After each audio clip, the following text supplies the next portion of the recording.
Me llamo Eva Arte Salvador, soy de la Falla Avenida de los Belluters y pertenezco al sector El Pilar San Francesc.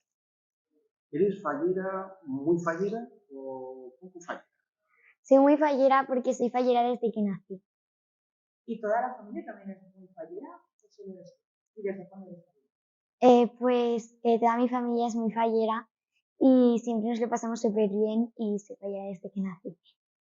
¿Qué es lo que más te gusta de ser fallera, de pertenecer a tu comisión? Una comisión que además este año cumplirá años, tiene un aniversario importante. Pues me ha gustado mucho mi año porque he tenido mucha suerte en el 75 aniversario de mi falla y bueno, un acto que esperaba en mi año de fallera mayor infantil era la presentación porque es como que ya te nombran, ya soy yo la representante infantil. ¿Qué sentiste cuando escuchaste este nombre en la vocera?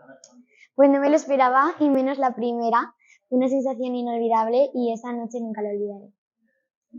Y bueno, ¿qué le dirías a los niños? Imagínate un niño o una niña que llega y no conoce Valencia ni conoce las fallas. ¿Cómo le explicarías qué son las fallas?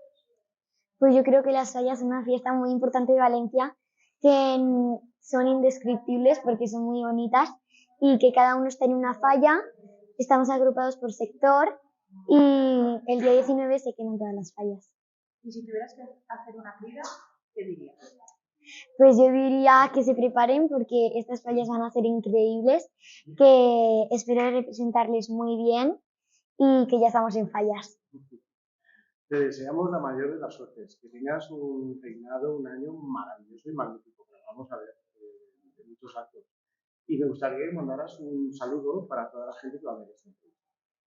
Vale, pues yo le quiero mandar un saludo a las niñas que no han podido salir elegidas, que todas lo hicimos súper bien y que deben de estar muy orgullosas porque era muy complicado y todas éramos súper válidas. Pues muchísimas gracias y mucha suerte. Gracias.